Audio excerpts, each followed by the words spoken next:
தலைவர் கலைஞர் அவர்களின் பிறந்தநாள் விழா சென்னையில கலைவாணர் அரங்கம். இந்த மாலை ஏடுகள் பூரா என்ன செய்தினா, தஞ்சை மாவட்டத்துல தலைவருக்கு மிக நெருக்கமாக இருந்தவர்களும் இவரன் கிட்டப்பா, மாயவரம் கிட்டப்பா வேறு கட்சிக்கு போயிட்டாருங்கிற செய்தி தலைப்பு செய்தி. இன்றைக்கு பிறந்தநாள் விழா வாழ்த்து கவியரங்கத்துல கவியரசர் பொன்னிவளவன் தலைமையில நான் பாடுறேன்.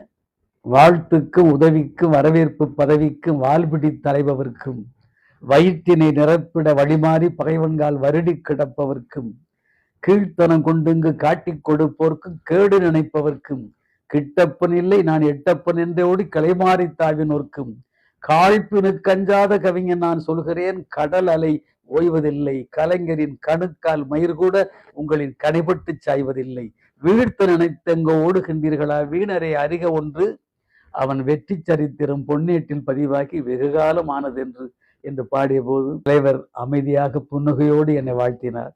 மறக்க முடியாத நிகழ்ச்சி அது.